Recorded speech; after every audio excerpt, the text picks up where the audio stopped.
Hello again, sophomores. So the video this week is going to be a little bit different than in past weeks because we don't necessarily have a reading. We do have one, but it doesn't have any questions involved with it.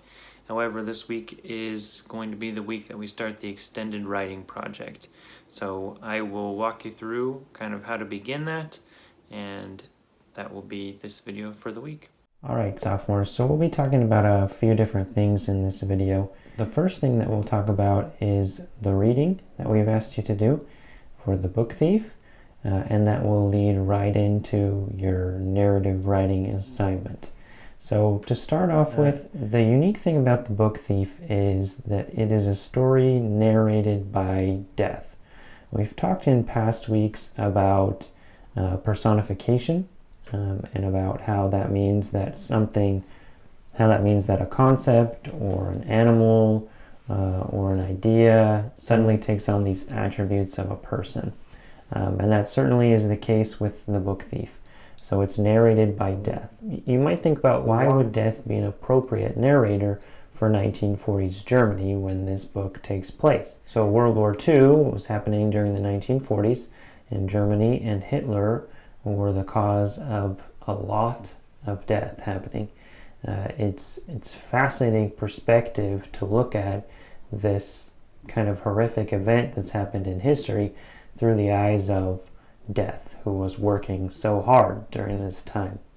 The author chose death to tell the story of this young girl who's trying to make sense of everything that's happening around her.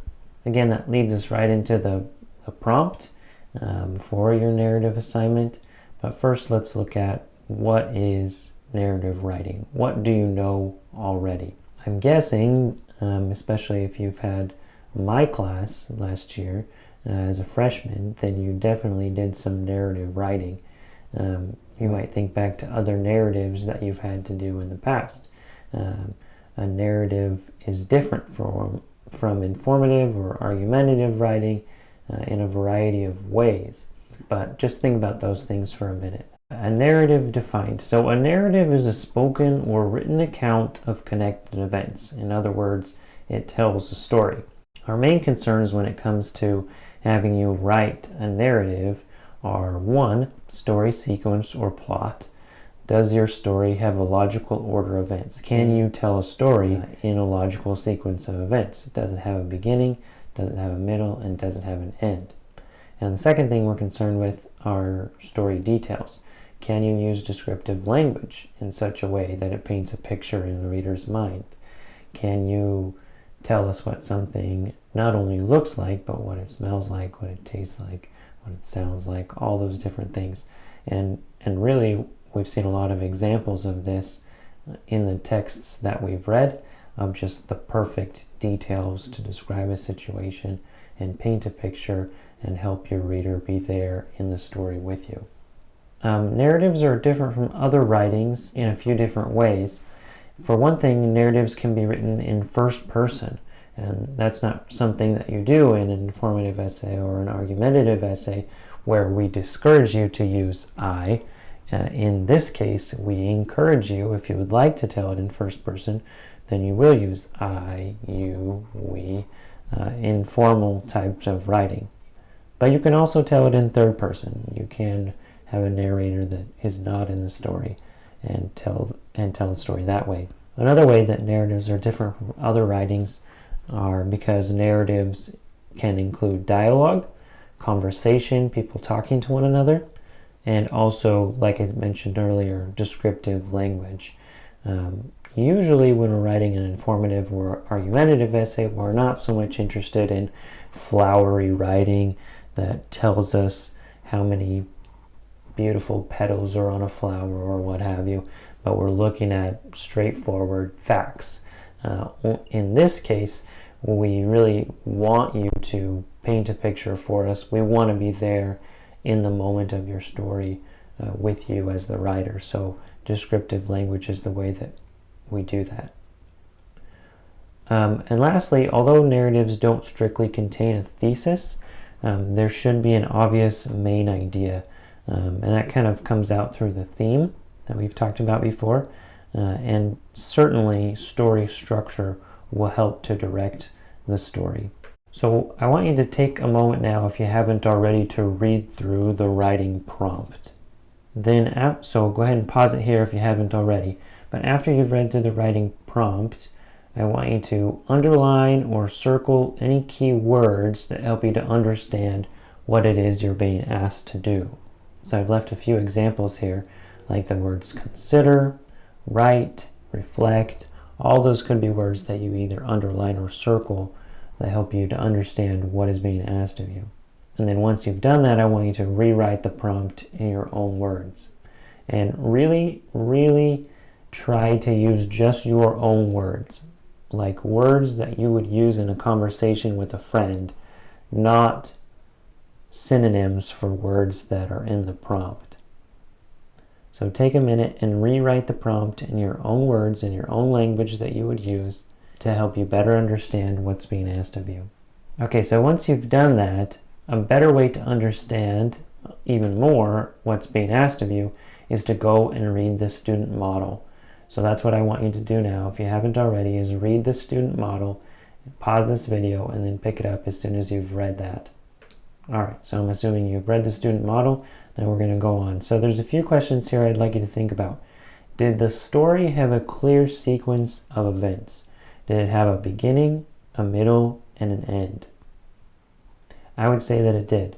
The beginning of the story, we'll learn that Kelsey is moving. She's our protagonist, she's our main character. She's moving, and that she's a poet, but has been unsuccessful in getting published. We see that through the letter she receives, right? The middle of the story then is when the mailman is also revealed to be a poet and gives Kelsey some advice. And then lastly, the end of the story is when Kelsey sees the world differently, right? That's all we want our characters always to go through some kind of change. Kelsey sees the world differently. Getting rich and famous isn't as important as following your dreams for yourself and not for others. So the second question I have here then is, what was the conflict in the story? How did it resolve? Think about the conflict in the story first off. The conflict really comes when Kelsey receives that letter saying her poem was rejected. And so that's the conflict this character is facing. And then it resolves when she learns that being rejected isn't the end of the world. She can still be a successful poet when others read and enjoy her poetry. So what are some examples of descriptive language that you find? And remember that descriptive language is the kind that uses the 5 senses to paint a picture for the reader. What did something look like? What did something sound like or smell like? So a couple of examples that I found in the student model. There's one where the mailman shows up and he says he's wearing a summer uniform with blue shorts and a pale gray safari helmet. Those are just some couple of details. We don't get a full description of this mailman, everything about him, but those 2 details tell us a little bit about what he's wearing, make it very obvious that he's the mailman. The other example that I used here is they were beautiful, sorrowful, silken, somehow violet-colored words about not knowing what to do. And I think that's very flowery language, no pun intended, but it really does tell us how something sounded and how it felt. So the student model really does a good job also of following the prompt. It tells the story of an exchange, which is what you're going to be writing about, an exchange between, yours should be a unique exchange, right? But this is an exchange between a young girl and a mailman. Both happen to be poets, so that's the connection that they have. It also reveals Kelsey and the mailman's true nature and affects Kelsey in a meaningful way. So by the end, your main character has been affected in a meaningful way, which again is important to any story. So that is everything that explains what is a narrative. Now on to the skill that you'll be working on. So the next thing that you need to decide is how to organize your story. Start thinking about the pieces of the story. You maybe don't know exactly what you're going to be writing yet, but you can think about how these pieces interact with one another. So just making a list is fine at this point. So just to go over a few ways that a story is structured, One, we have plot, which is what happens in the story, and this revolves around compelling conflict. Okay, that conflict can come from outside the character or inside. The next important part of a story is character, and some would even say that character is more important than plot. That should come first, but that's kind of a conversation for another day. Anyway, the character should be the driving force of any story. They make things happen. Your story survives or fails on how interesting they are. So your character has got to be interesting. And that's not to say that we just need to know everything about them, but you need to tell us the right things about them to make them compelling and make them interesting. Oftentimes that comes from the character's flaws. And then also setting is very important. Where does your story take place? And also when does it take place?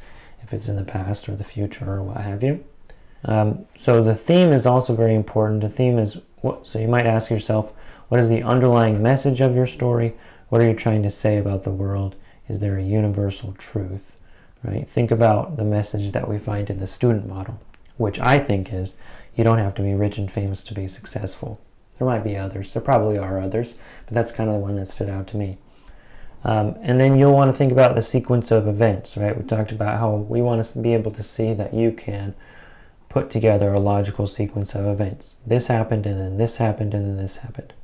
So later we'll plan for this better, but think about right now how your story might begin, what might be the middle, and what might be the end.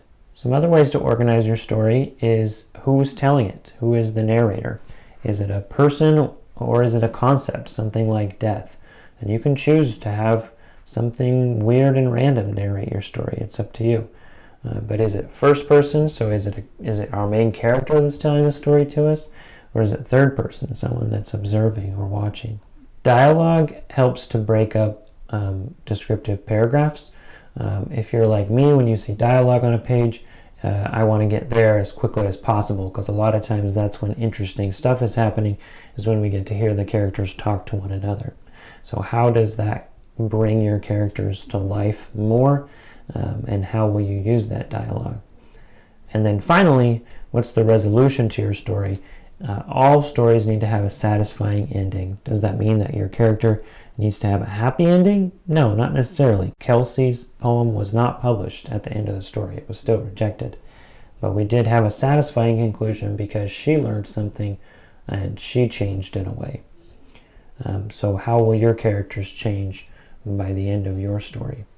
So like I said, you'll have some more time to further plan these things out in the coming weeks. But for now, try to write down a list of all the ideas you're having. So while I'm talking to you, while you're reading the writing prompt, whatever it is, make a list of the ideas that you're having now. That will help with some pre-writing. And you can pre-write really however you want. I think there are ways maybe that your teachers have shown you in the past. Maybe there's a way that you learned in middle school that you're like, oh, this has always really worked for me as a pre-writing activity. We're not going to say that you can't do a pre-writing activity that has helped you in the past, but we are going to have you complete the chart just like the workbook shows. So you're going to have to complete that chart, and in order to do that, you're going to need a few different ideas of the exchange that you're going to write about. Who are the two characters that you're going to write about? And then as soon as you put together that chart, you need to send a picture to your teacher, and maybe they'll have you do that through email or Google Classroom. It just depends on your teacher. But that's the way that you'll turn this part of the assignment in, is by taking a picture of it and showing it to your teacher so that you can get credit for doing it. So filling out the chart, you need to think of 4 different unusual interactions. And at this point, this is a good chance to put down all of your ideas. There aren't any bad ideas at this point. In fact, I have a silly idea for you that I challenge you to do. You don't have to do the toaster one, but I think it would be funny if somebody did write this interaction. So put down, for example, put down your story will be an interaction between a toaster and a piece of toast, or a man and his car, right? Maybe the car can talk, just like in Knight Rider. That, by the way, Knight Rider, I was not around for that show. I'm not that old, but you may or may not know what Knight Rider is. Anyway, a man and his car. No bad ideas. like I said, P.S. I really want to see someone do this toaster idea. Not a must, not part of the writing prompt, but I do think it would be funny, or something like that.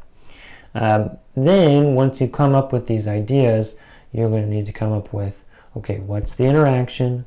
What's the conflict, right? Obviously, there's a conflict between a toaster and a piece of toast.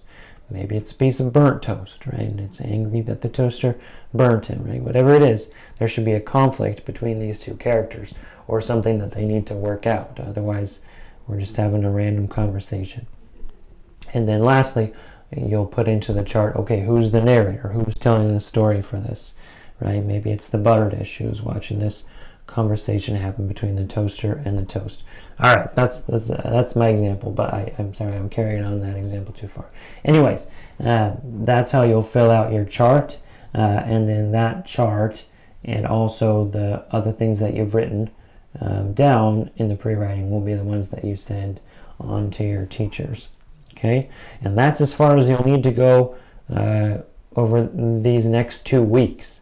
Okay, so take these next 2 weeks to really take apart what you're going to be writing about, so that in the coming 2 weeks, when the next packets come out and when the next assignment comes out, you'll be ready to hit the ground running with some more planning and starting to draft.